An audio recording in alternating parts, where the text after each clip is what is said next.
I would like to introduce the superstar of YouTube. And everybody knows a true American, Wild Bill for America. Wild Bill?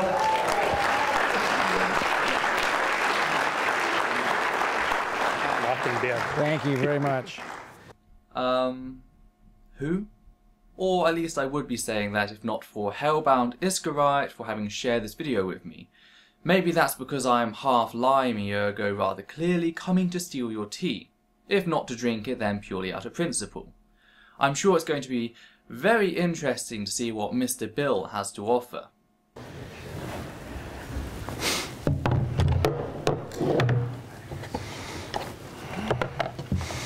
Well, hello everybody, and thank you so much for inviting me here today. Now, I travel and speak to groups all over the country, and everywhere I go, I find two things. Concentrated cultic devotion and lack of scientific/historic understanding. One is that men and women of faith are standing up and courageously declaring that we are one nation under God, whether the bad guys like it or not.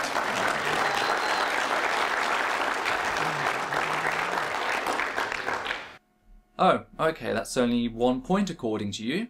One nation under God, as anyone with any appreciation of American political history should know, was only added into the American Pledge of Allegiance in 1954 during the hysterics of the Cold War. Not a very good start, Mr. Bill supposedly for America, who lacks knowledge on basic American history. Isn't it extra salt in the wound, Mr. Bill, to have this coming from a British citizen? The other thing I find everywhere I go is that Chris Ann Hall has already been there.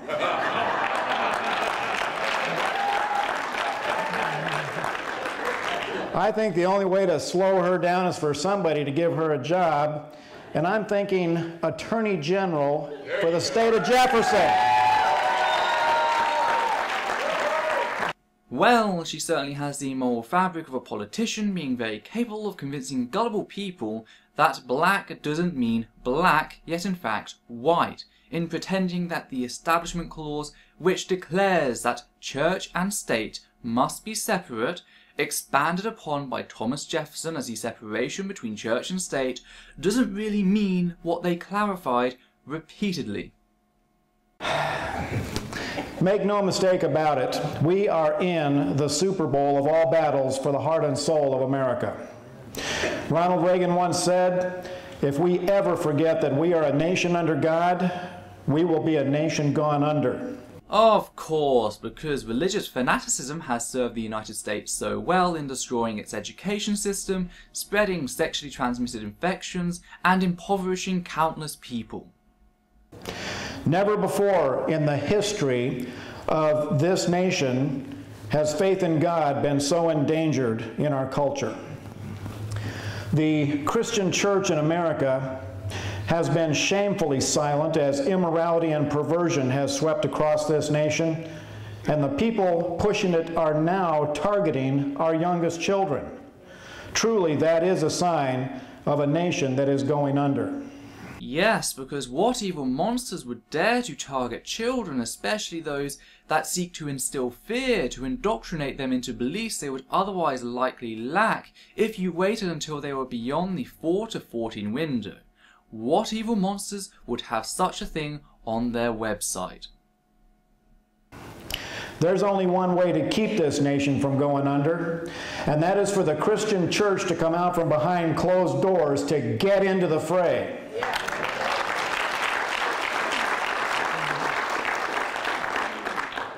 The enemies of faith say that we have no right to bring the Word of God into the public schools or into City Hall. The courts are against us. Hollywood is against us. The education system is against us. Most of the media is against us. But guess who's for us? Well, it's certainly not the founding fathers of the United States of America. If they'd been for you, they would have founded a state religion, when rather clearly they did not. The fact is that the schools are not there to act as indoctrination houses for the church, targeting children when they are at their most vulnerable age, just old enough to be given a cultic mentality, yet too young to be capable of questioning it efficiently.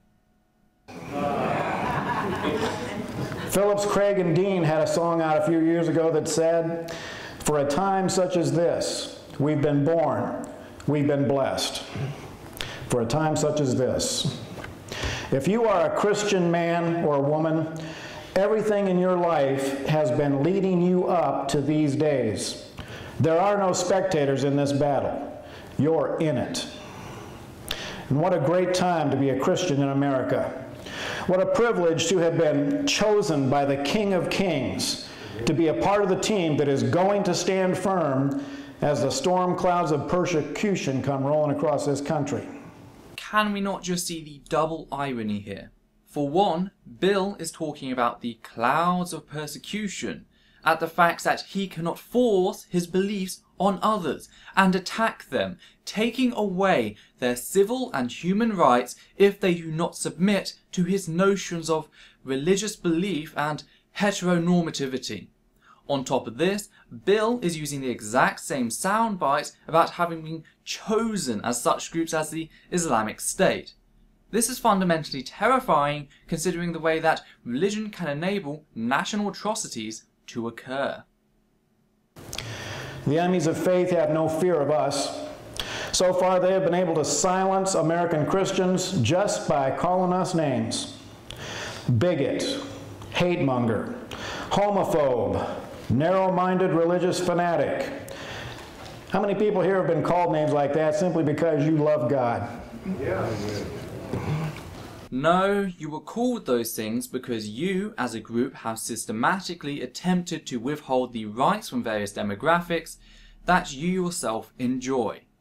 The fact that you ignore this reality only compacts the notion that yes, you are indeed a bigot whom is intolerant of other people based off their innate identity. You know where that narrow-minded accusation comes from, don't you? It comes from Matthew chapter 7, where Jesus himself said that broad is the way that leads to destruction, narrow is the way that leads to life, and few find it. When the enemies of faith call you narrow-minded, they are accusing you of believing the Bible, accusing you of being a follower of Jesus Christ. Don't ever be ashamed of that. Oh yeah, sure, when calling Muslims close-minded, it's because I'm actually calling them followers of Christian faith. Or could it be that I'm actually calling them close-minded due to them, like yourself included, being epistemophobic, i.e. terrified of knowledge? Yeah. Oh yes, those mean, nasty people have done a good job of silencing the Christian message in America.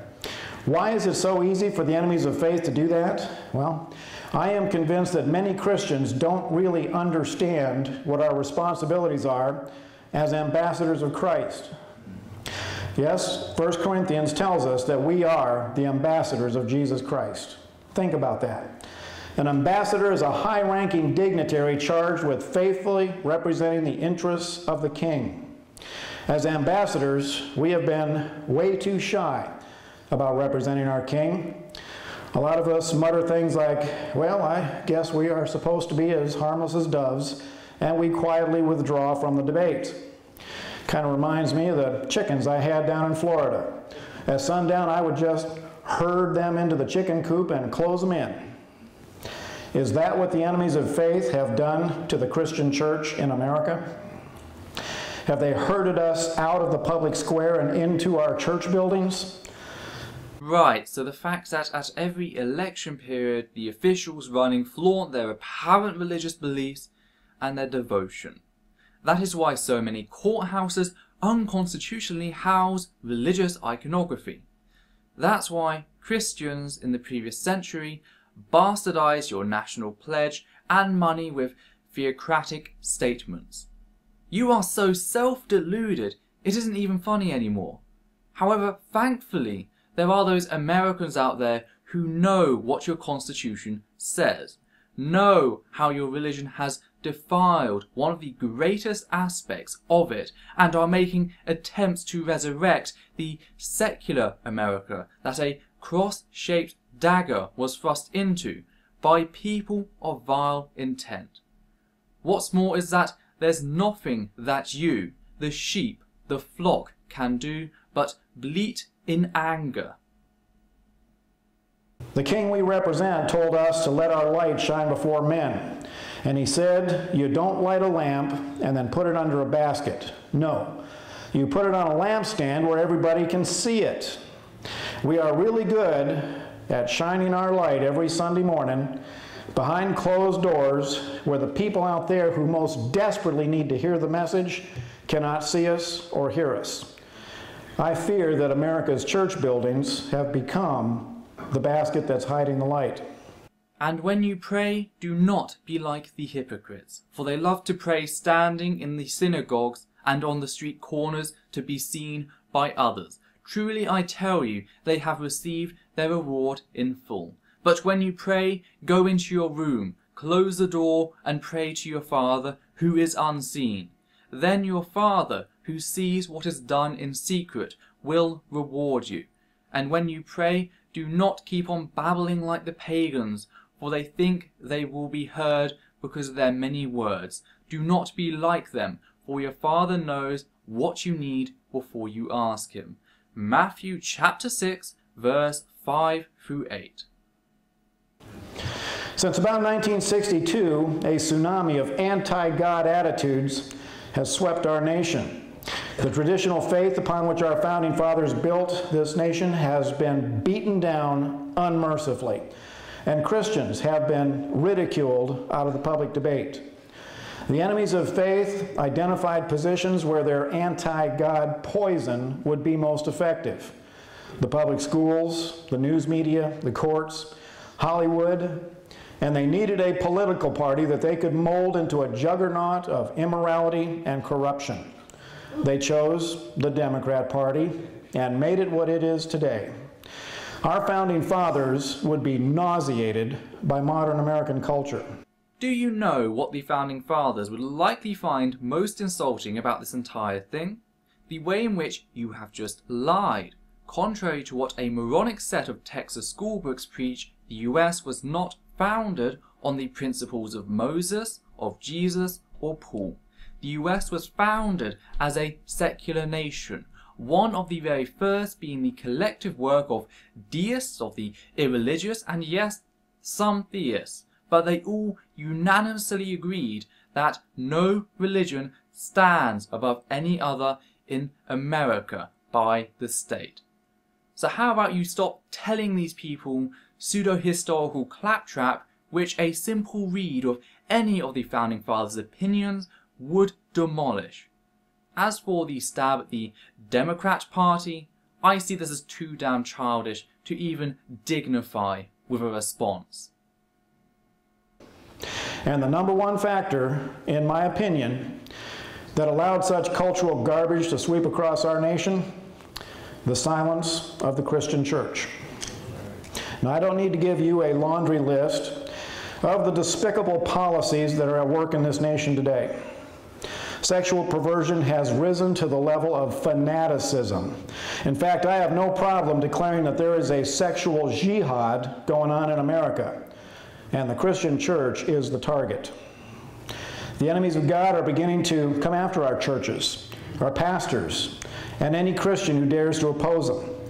I was just in Idaho a few weeks ago talking with the couple that owns the Hitching Post. You remember what happened there? Now, Pastor Dave asked me to come here to talk about Christian courage. Well, now is the time for genuine Christians to find their courage, because the enemies of God are coming for us. They intend to silence us, but America needs us. As ambassadors of Christ, we have a duty to stand firm until the King himself recalls us. Yes. Amen. Christian courage is exactly what the USA needs today more than anything else. Need an example? How about John the Baptist? After a successful career as the forerunner of the Messiah, John took on another project. You remember what that was? Publicly challenging the king for his immoral policies. John the Baptist may have very well been the very first Tea Partier. I seem to have forgotten that part of the Bible where John goes, "With me being taxed, I must receive representation," as the Tea Party fought for. See, even as a British individual, I like that Tea Party. I don't like the current set of complete imbeciles who have no clue as to your American history, pretending that the message was no tax rather than the real no tax without representation. Also, last time I checked, women, ethnic minorities, and LGBT+ individuals all paid taxes. Mark chapter 6 tells us that evil King Herod was very disturbed by John, but that he enjoyed listening to him. The context seems to indicate that they had multiple conversations. What did they discuss?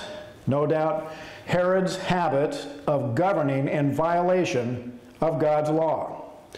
Now, there are some who say that we Christians should stay out of government. They quote Romans chapter 13 that says, subjection to the governing authorities. Some say that that means we must meekly comply with whatever the government dumps on us. Really? What do you think John the Baptist would say about that? Jesus himself declared John the Baptist to be the greatest among men.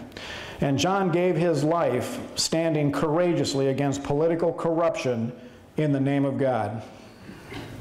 Christians of America, find your courage. Now, when I was a little boy, peanut butter and jelly, when I was a little boy, God and country went together like peanut butter and jelly. Well, guess what else goes together like peanut butter and jelly? Christian courage and the state of Jefferson.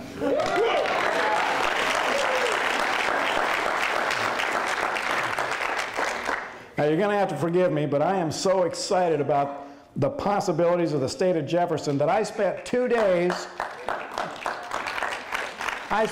days on Homes.com looking at houses in this area. Just in case you guys make it a reality. I cannot think of a more powerful way to push back against the relentless tyranny that is stalking our nation. For good men and women to form a new state and say, no more. To form a state that courageously embraces the God and country principles of the Founding Fathers.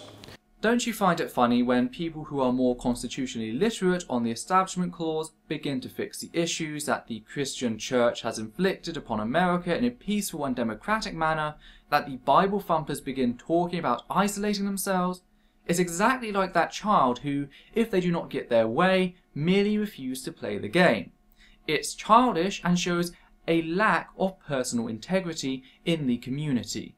If there were actual persecution going on, I could understand, but being told that you can no longer withhold the rights of your fellow citizens is not persecution. It is called liberty and justice for all. Now, it's painfully obvious that Washington, D.C. is never going to clean itself up. The cleanup is going to have to come from the states. But all 50 states are under the federal hammer, and even though the 10th Amendment gives them the power, they just don't seem to have the courage to use it. Somebody has to lead the way. Perhaps state number 51 could lead the way and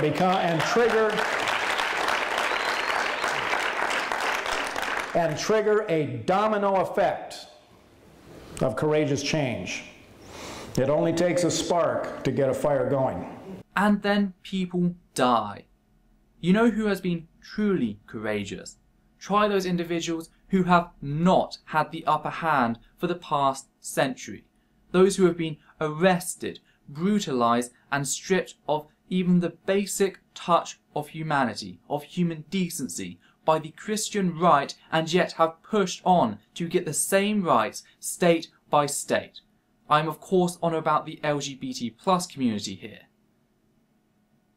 Your cry of persecution is insulting to reality. I would love to see all the pieces put in place ready to go. Let all of America see what Jefferson would stand for and be bold about it. This is the time for Christian courage and bold talk. America has heard enough milquetoast political blather, and I believe our nation is ready for some red meat. Speaking of red meat, wasn't that dinner great?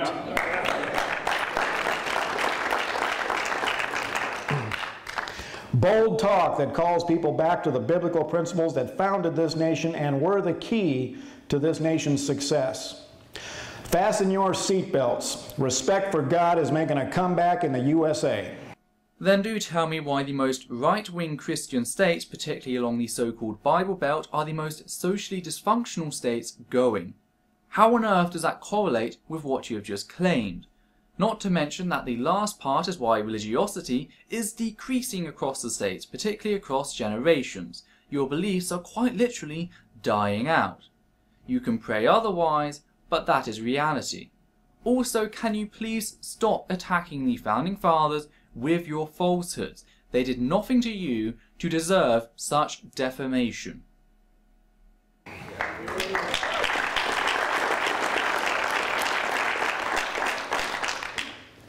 Now, please forgive me if I step on any toes. I know many of you have put a lot of work into the state of Jefferson, but I am excited like a little kid at Disneyland, so please allow me to fantasize a little bit about what the state of Jefferson could be. For instance, Thomas Jefferson himself once said, "If the Congress fails to shield the state from dangers so palpable and imminent, the states must shield themselves and meet the invader foot to foot." Do you know what Jefferson also stated in a letter to clergy in 1802? "I contemplate with sovereign reverence that act of the whole American people which declared their legislator should make no law respecting an establishment of religion or prohibiting the free exercise thereof, thus building a wall of separation between church and state." Oh, then there's this one as well. Christianity neither is nor ever was a part of the common law. From a letter by Thomas Jefferson sent to Dr. Thomas Cooper, 1814. Jefferson is not the man you should run to.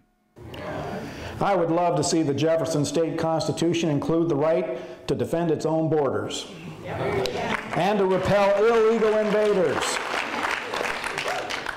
backed up by the Jefferson Guard, a powerful defense force that answers only to the governor.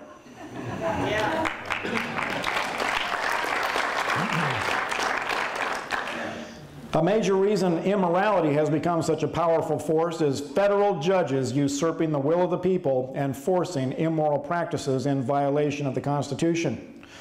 I recommend that the Jefferson Constitution have an appointments clause that says any federal judge appointed by the president must be approved by the governor. And if the governor, for any reason, withdraws that approval, that federal judge must step down immediately. Hold on a second. I thought that federal judges came under the appointment clause and therefore required both the president and the consent of Senate, which was formed in 1789, to be appointed, as was written in the Constitution in Article 2, as in part of what the Founding Fathers laid down. Wait a second. Do you want to agree with the Constitution, or do you want to destroy the Constitution? And now I'm confused.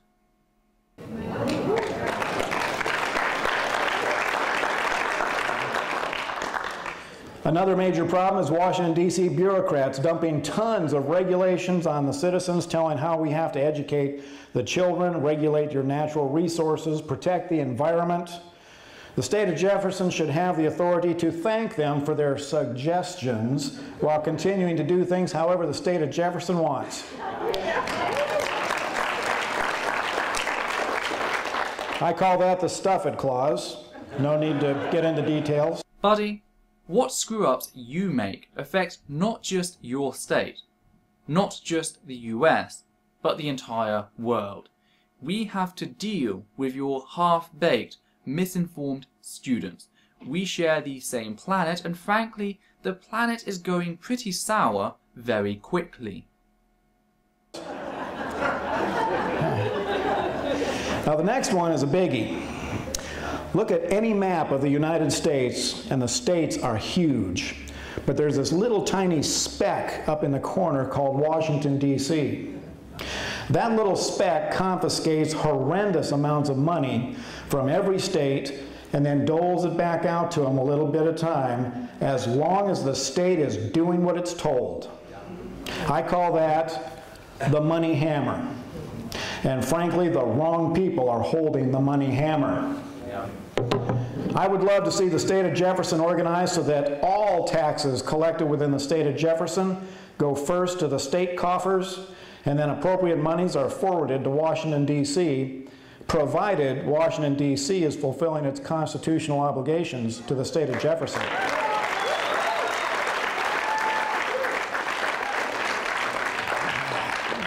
Then and only then will the right people be holding the hammer. We, the people, would finally have control over our own government, exactly the way it was intended to be. The levels of illogical nonsense are beginning to hurt my brain. Firstly, by attempting to revive the separation between church and state, the federal government is trying to do the Constitution justice. Therefore, they would have to continue to do so, or do so even more aggressive. In short, your argument backfires. Secondly, there is not an equal distribution of resources, including land, across the states. Therefore, this is an attempt to overcome that, to make you one nation, indivisible.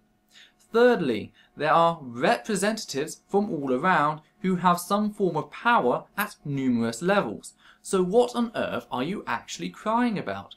Not getting your way in a democracy? Because that is all it boils down to. I'm not getting my way in not being allowed to force people to accept my beliefs and persecute those who do not do so and do as I say. Therefore, the government is corrupt. You're about a call to arms away from treason against the United States. Now, I seriously doubt that California and Washington, D.C. would ever willingly let the state of Jefferson come into existence, especially if they thought Jefferson would be emulating the Founding Fathers' respect and reverence for Jesus Christ and God's Word. The hocus-pocus phantasm of a god like another Cerberus, with one body and three heads, had its birth and growth in the blood of thousands and thousands of martyrs. Thomas Jefferson discussing the Trinity, i.e. the Father, the Son, and the Holy Ghost. And if you did not know, Mr. Bill, the Son refers to Christ. This is the man that your proposed state is named after. He saw Jesus as part of mystical woo and made no attempts to hide this fact. So what on earth are you talking about? In response to that, let me present you with another quote from Thomas Jefferson. He said, "A little rebellion now and then is a good thing." When the powers that be tell you that you do not have permission to form the state of Jefferson, I say do it anyway.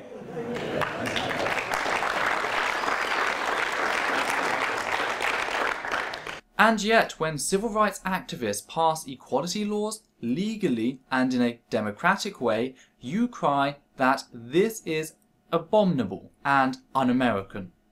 Someone, please call the police. Consistency was just murdered. This nation was not formed by asking permission from tyrants, and we do not have to ask immoral men for permission to honor God in our families, in our communities, or in our state. No, you don't. You can do whatever the hell you like. What you cannot do is force the government to force others to do what you wish, as they have liberty. They are not to be bullied and kicked around by you. That's the difference between your child praying in school and you forcing the teachers to make the students pray. The latter being an unconstitutional act, as legally has been ruled time and time again.